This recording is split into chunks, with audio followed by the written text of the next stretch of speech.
Olá pessoal, bem-vindos a mais um episódio do Video Talks. O tema de hoje é transição de carreira e vamos falar também sobre mercado de longevidade ou mercado sênior e um pouquinho sobre o futuro do consumo. A nossa convidada ela é uma executiva que construiu uma sólida carreira em empresas globais de pesquisa de mercado como Nielsen, Kantar e Ipsos e em dado momento da vida ela decidiu se reinventar para empreender em um segmento pioneiro na época, de enorme impacto que é o mercado de longevidade. Estou aqui com a Juliana Qualeroni, fundadora da consultoria Mercado Sênior, professora da ESPM, e atualmente ela voltou e ela está na Nielsen, como VP da Nielsen aqui. Ela vai contar aqui um pouquinho mais para a gente. Super bem-vinda, Ju. Obrigada, muito legal estar aqui. Ju, acho legal a gente já entrar no tema, você começar a contar para a gente como é que foi a sua motivação para essa transição de carreira que você fez lá atrás. Acho que foram duas, né? Eu fiz uma carreira dentro do mercado corporativo como executiva, depois empreendi por um tempo, depois voltei para o mercado corporativo. Mas pensando nessa primeira mudança, Paty, acho que a resposta curta é que eu estava fazendo 40 anos. E revisando um pouco, acho que nessas grandes viradas, assim, eu normalmente gosto de revisar um pouco o que eu aprendi, o que eu vivi, o que eu experimentei e o que eu quero levar para frente, né? Você já tinha uma carreira muito consolidada, né, Ju? Acho que é legal você falar disso. Eu comecei a trabalhar muito cedo. Com 19 anos, eu comecei a estagiar no segundo ano da faculdade e não parei nunca mais. Sim. E só um pouco de contexto, eu não cresci em São Paulo, eu cresci no interior e eu vim para cá para fazer faculdade. Então, muito da minha identidade de adulta eu construí com esse entorno, que era o entorno corporativo. Eu estava desde os 19 anos dentro de agências, depois empresas de pesquisa de mercado, e eu não tinha aqui em São Paulo muito outras esferas de socialização, assim. Eu não trouxe a turma da escola, a turma do clube, a turma do vôlei, né? Então, o meu repertório, os meus relacionamentos, as minhas referências, os lugares que eu frequentava, a minha roupa, tudo era moldado, forjado dentro do ambiente corporativo, desde que eu me entendia como uma pessoa adulta. E aí, quando eu estava nessa fase, aí, chegando aos 40 anos, que eu já tinha essa experiência bem sólida, de 20 anos, de uma carreira muito bacana, onde eu, enfim, trabalhei em diferentes empresas e consegui aprender muito e começar a trazer um impacto importante nas áreas onde eu estava atuando, eu comecei a sentir um desejo muito grande de expandir, sabe? De aumentar minha perspectiva, de aumentar minhas referências. E aí, então, eu fiz 3 movimentos, na verdade, para fazer essa transição e lançar Mercado Sênior. O primeiro foi que eu comecei a dar aula. Então, ainda trabalhando como executiva na Nielsen, eu comecei a dar aula em alguns cursos de MBA lá na SPM. E por mais que o assunto das aulas fosse insights e estratégia de negócios e tal, mas eu me vi num ambiente totalmente novo, né? A coisa da sala dos professores, dos assuntos, de pessoas que tinham experiências e vinham de lugares diferentes. E aí, de repente, eu me vi numa reunião de planejamento falando sobre como aplicar metodologias ativas de aprendizagem na sala de aula. Peraí, o que é isso? Eu nunca ouvi falar, não tenho esse repertório. E aí de alguma forma, eu comecei a nutrir esse desejo de, putz, aprendi uma palavrinha nova hoje, assim, né? Fui para outros lugares. E isso foi ficando legal, eu comecei a sentir que eu realmente queria investir nessa mudança de ambiente, né? Aí, num segundo momento, eu decidi mesmo me desligar da Nielsen, fazer passar um tempo fora desse universo e me dedicar a um mestrado acadêmico. Então, eu fui fazer mestrado na área de comunicação e consumo. E, ao mesmo tempo, né, a vida nunca é linha reta. Só, né? Eu também estava muito atravessada por essa coisa, por essa grande transformação social que é o envelhecimento da população. Por uma série de razões, esse tema estava muito vivo para mim e, claro, pela minha experiência profissional e pela minha atuação profissional, como é que isso se desdobraria no mercado de consumo. Então, eu decidi que a minha pesquisa no mestrado seria estudar a relação entre longevidade, consumo e comunicação. E fui fazer o mestrado. Então, esse foi o segundo movimento. E depois,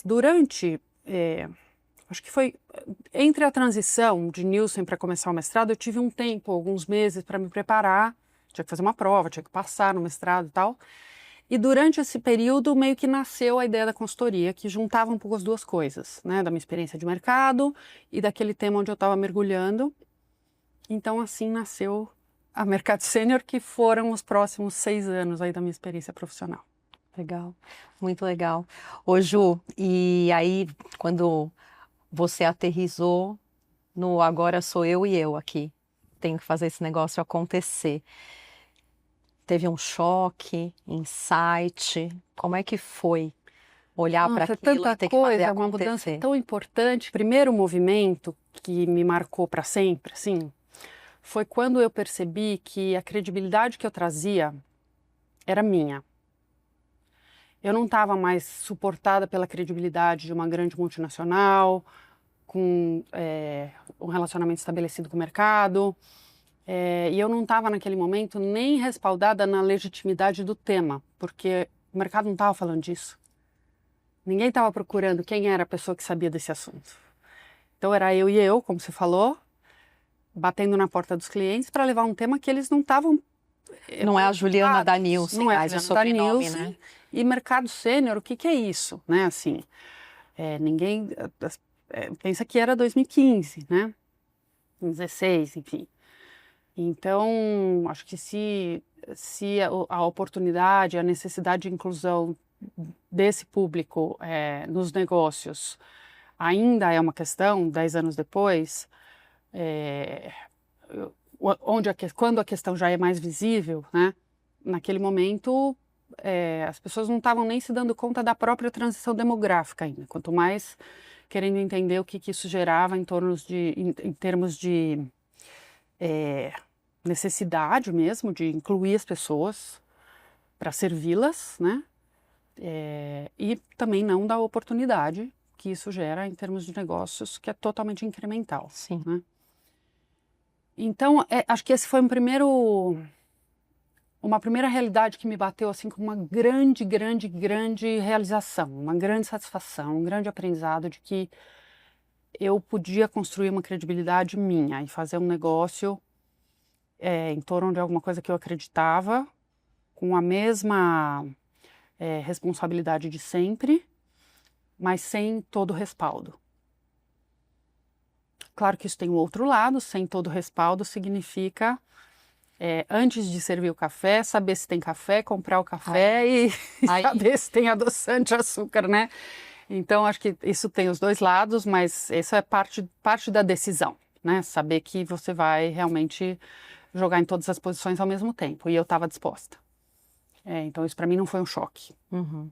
Você falou de insights, assim, acho que esse foi um grande insight que eu tive aí no meio do caminho, sabe? Sim. Você acha, Ju, que tem um momento certo, assim, para essa reinvenção profissional? Eu acho que é quando dá muita vontade. Eu posso falar pela minha experiência própria, né, Paty? É um lugar bem particular aqui. Mas é bem difícil. Para mim foi bem difícil executar tudo aquilo, porque eu sou uma pessoa muito da estratégia e também muito ligada no detalhe da execução. Então, fazer as duas coisas ao mesmo tempo, controlar o meu próprio desejo de fazer tudo ao mesmo tempo, entender que tem um ritmo que tem que ser o meu, Sim. né? Não tem mais ninguém para botar energia ali. Claro, tinha equipes nos projetos e tudo, mas eu não tinha ninguém comigo na iniciativa em si. Então, demanda muito. E eu penso que decidir fazer uma transição de carreira porque a carreira atual não está legal, pode ser um passo em falso. Eu penso que a chance disso realmente ser muito realizador, como foi para mim, é você decidir quando o que está por vir é o que te anima, e não o que está é o que te desanima, entende? Eu acho que... Legal. Acho que essa é uma das coisas que, olhando para trás, eu penso que por que eu achei essa energia que precisava fazer ali, né? Porque realmente foi uma coisa de uma curiosidade, de um desejo que surgiu e que não tinha a ver com eu estar infeliz, ou eu estava curiosa, Acho muito legal. né, para saber o que mais que tinha no mundo além daquilo que eu já conhecia. Então, Sim. acho que isso é... E Ju, tem assim, para quem está vendo a gente, dicas práticas ou não, mas sabe? 3 dicas assim, se você está pensando nisso, que tem muita gente pensando nisso, né? O tempo todo. Acho que a primeira é que é, acho que todo mundo já falou disso, mas assim, construir uma estabilidade financeira para pelo menos 2 anos. Se você está numa vida corporativa, está acostumado a ter uma relação de trabalho que tem uma série de seguranças, se você vai para um lugar profissional onde você não tem segurança financeira nenhuma, acho que isso é um ponto fundamental, porque isso é paz no fim do dia, Uhum. né? São muitos erros e acertos, não tem melhores práticas, então você vai errar muito, vai ter muitos dias que você vai deitar no travesseiro e falar, meu Deus, o que que eu tô fazendo aqui? Porque, né?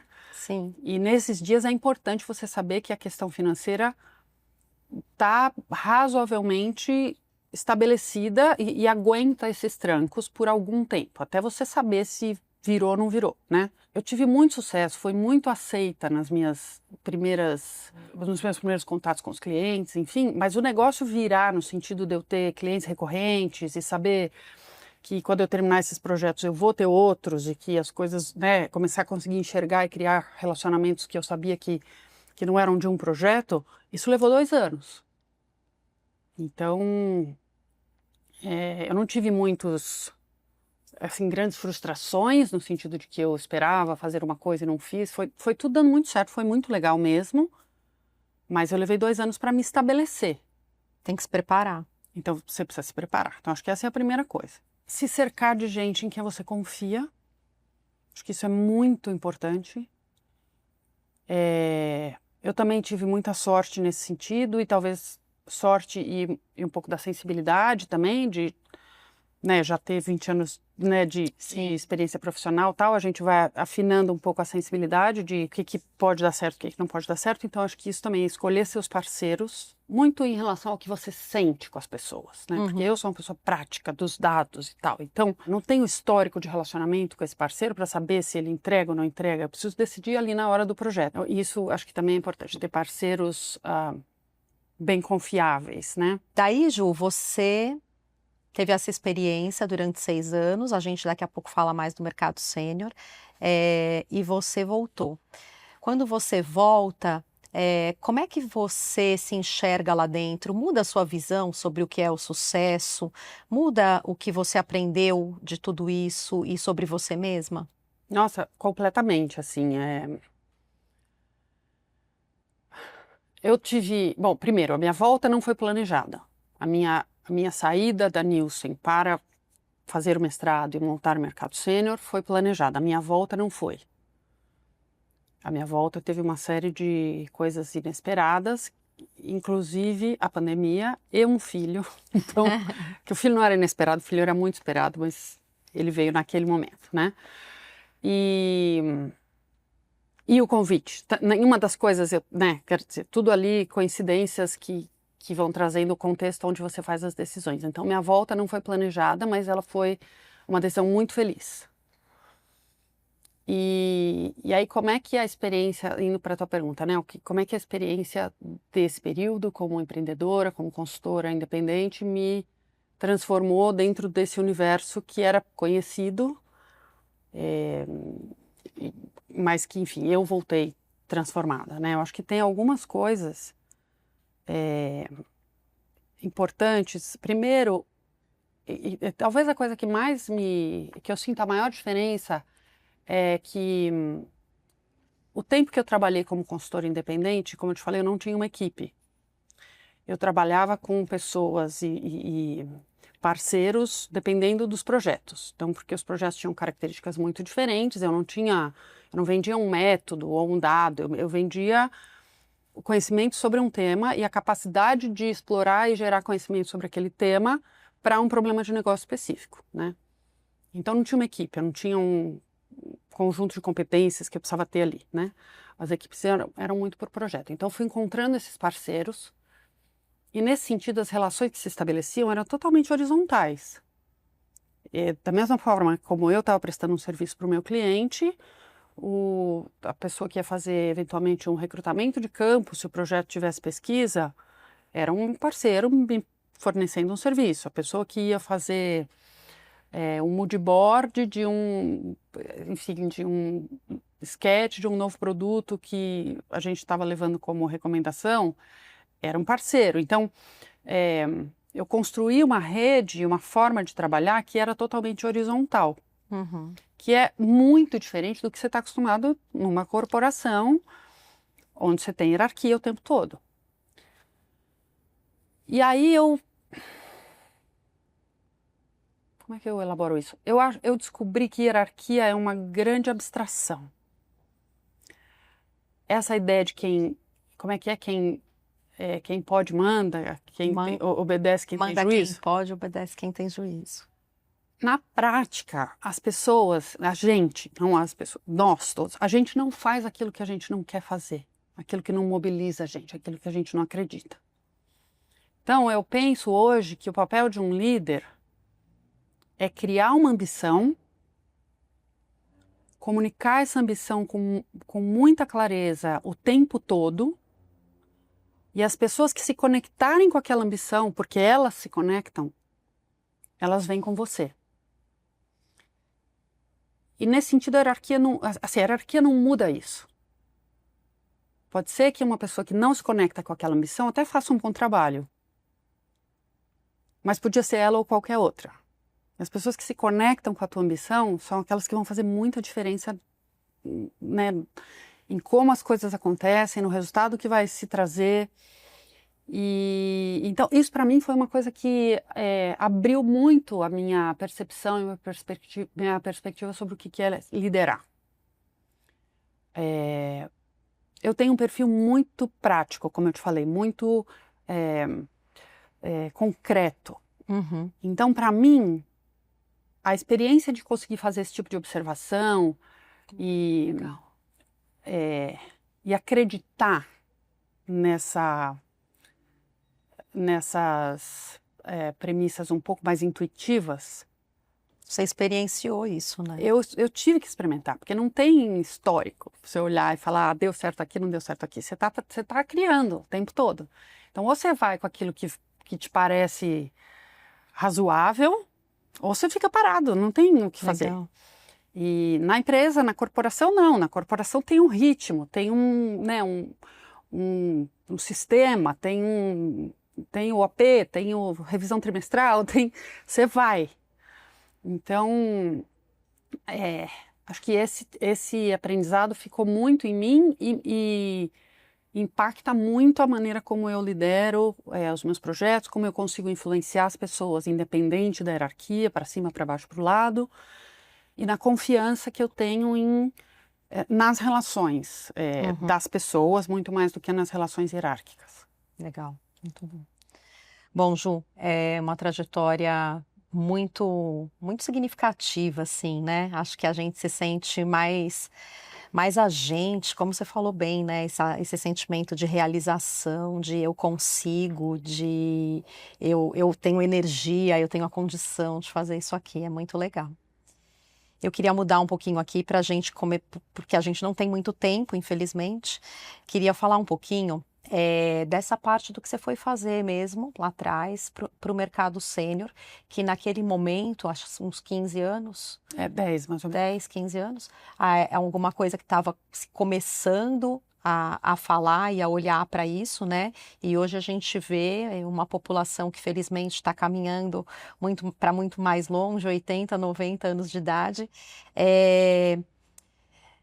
O que você pode trazer disso, né, da importância do mercado sênior, de como isso já está mobilizado no sentido de indústria, de varejo, de todo um outro segmento que se criou em torno dessa realidade, né?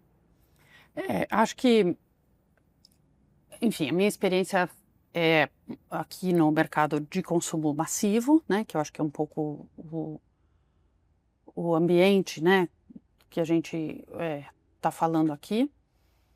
E acho que são dois lados um pouco da mesma moeda. Um é uma questão de uma certa responsabilidade, né, de servir a uma população que está ativa, está no mundo, está comprando, está consumindo, está vivendo, está desejando, está casando, descasando, enfim, e que estava completamente negligenciada, até pela própria atividade de pesquisa, assim. Se você olhar na base da base, a primeira pergunta que me veio, assim, lá atrás foi: por que a gente faz a indústria de pesquisa faz uma amostra para representar a população adulta que vai de 18 a 55 anos, sendo que 20% da população tem mais de 55. Então aí já está a base. E todo mundo está aceitando isso como verdade. Nós, como indústria de pesquisa, que devíamos estar olhando para frente, a indústria e o varejo, né? Toda essa fúria do digital, do phygital e tal, que estava acontecendo naquele momento, a entrada dos grandes marketplaces e tudo isso, e o varejo muito focado nessa questão de transformação digital e tal, que era o grande assunto. Mas na loja física, uma pessoa que tivesse qualquer tipo de alteração no seu sistema motor ou em qualquer um dos seus sentidos, né, já não conseguia mais fazer a compra, porque é um ambiente hostil para uma pessoa mais velha. Normalmente é muita luz, é muito frio, as gôndolas são absurdamente poluídas, as fontes, as letras, tudo, nada daquele ambiente está pensado para uma pessoa de 70 anos. Por outro lado, você vai para uma loja de mercado às 3 horas da tarde e só tem cabeça branca. E você tem, nas lojas que tiverem uma conveniência ali, você vai ver os caras com uma garrafa de vinho. Eu vi muitas vezes isso. Com uma garrafa de vinho em cima da mesa, vão passar a tarde ali. Então tinha muito essa contradição, sabe? Do que o mercado estava olhando, muito para outra ponta, geração Z, transformação digital, sair da loja física e tal, e uma população inteira completamente negligenciada. Então acho que tem duas... Você viu que eu vou, né? Mas acho que tem essas duas coisas. Uma de uma necessidade de incorporar essa parte da população por uma decisão de responsabilidade de atender esse mercado. E por outro lado, do tamanho dessa oportunidade. Porque tudo é incremental. Quando você começa a pensar sem dúvida, numa população inteira, que você pode até ser uma parte dos seus compradores hoje, mas você nunca pensou, você nunca fez uma estratégia, você nunca conversou com essas pessoas. Então acho que esse era uma grande questão assim, para o mercado resolver. O que eu vejo hoje, 10 anos depois? O tema está visível. Não tem ninguém olhando para a tendência de negócio, fazendo plano de negócio, falando de marca, que nunca tenha ouvido falar em transição demográfica no Brasil e no impacto que isso tem para a distribuição da renda, para o potencial de consumo. Na prática, eu acho que ainda é marginal.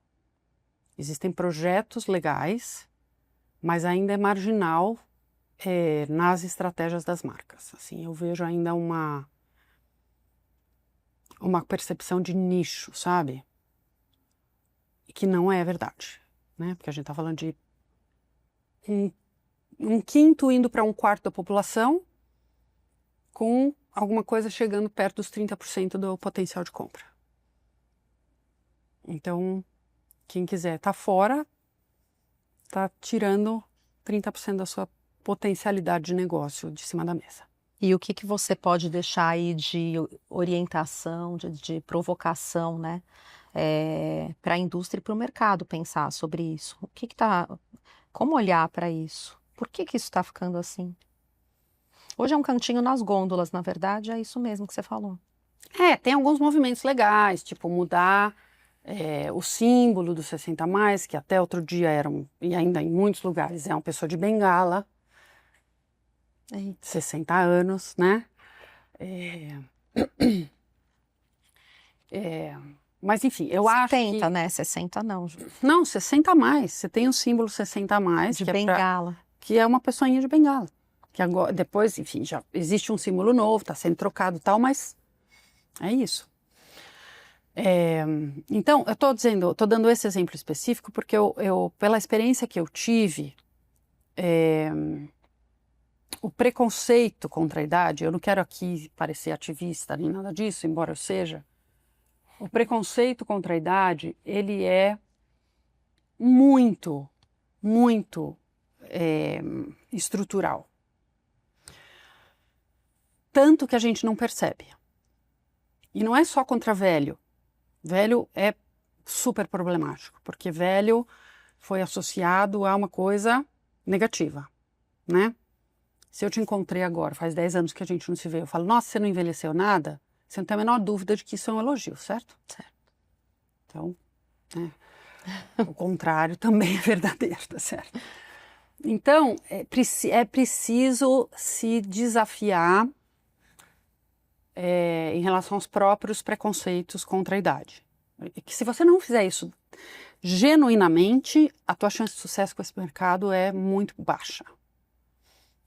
Acho que eu te contei quando a gente estava conversando antes daqui, eu tive um projeto, eu trabalhei no desenvolvimento de um novo produto que tinha o nome da marca 50+, era o nome do produto, marca X 50+. Todo o desenvolvimento do projeto, produto, lançando, tarará, Ju, vem fazer uma apresentação na convenção de vendas. 500 vendedores, mercado nacional, tá, beleza. Montei a apresentação, a diretora de marketing, que tinha 50 anos na época, me ligou e falou, olha, tá ótimo o conteúdo, eu só queria que você trocasse as fotos por umas pessoas um pouco mais jovens. Então, isso. Não preciso contar que o produto ficou na gôndola 2 meses, né? Porque todo o esforço, ele não era genuíno. E aí, obviamente, o projeto falha. Então, acho que tem isso, assim, tem uma... Para quem quiser olhar para esse público, primeiro precisa olhar para dentro de si, de pessoa física, e tentar entender, ok, eu estou olhando um gráfico que me diz que tem 30% do potencial de consumo aqui, eu quero trabalhar com esses caras. Como é que eu me conecto com eles? Eu fiz workshops, assim, os mais legais, eu trazia o C-level da empresa e pessoas velhas, 75, enfim, não 60. 60 chamar de velho já é por si um absurdo, mas assim, de classes sociais diferentes e punha todo mundo numa sala. Montava a mesa com atividade, sabe assim, de Sim. criativas e tal. Eu tive cenas impressionantes, assim, de executivos de empresas que trabalham com esse público, com produtos exclusivos para esse público, que nunca tinham se posto na cara de uma pessoa mais velha e mais pobre ao mesmo tempo. Eles não conseguiam trocar palavras, assim. E isso foi mais de uma vez que eu vivenciei situações como essa. Então, acho que assim, genuinamente, você está a fim de se relacionar com pessoas mais velhas, o que você acha delas? Você vai entender que cada um é um, que não é tudo uma massa só. Sem isso, não tem como. A coisa não acontece. E é uma questão bem cultural, né? Estava aqui pensando enquanto você falava. É bem cultural mesmo. Porque a gente, primeiro que de certa forma é uma novidade, né? Aqui no Brasil, se você pensar. Então, não é tão novidade, mas é. Porque quando você vai para a Europa, por exemplo, é outra realidade. Encara de outra maneira, né? E aqui acho que tem essa questão ainda que ela é bem cultural mesmo, mas que acho que o chamado é esse, né? Que essa agora é a realidade. Então, a gente pensar que a Europa é diferente, sim, a Europa é diferente. Só que o Brasil é o país que envelhece mais rápido no mundo. O tempo que levou para a França virar um país de velhos, que pela Organização Mundial da Saúde, população mais velha, o país começa a entrar em envelhecimento quando pelo menos 15% da população tem acima de 65 nos países desenvolvidos, 60 nos desenvolvimento. Então, o tempo que levou para a França chegar nessa marca foi de 100 anos. O tempo que levou para o Brasil chegar nessa marca foi de 20. Então, assim... É rápido. É muito rápido, foi muito rápido, né?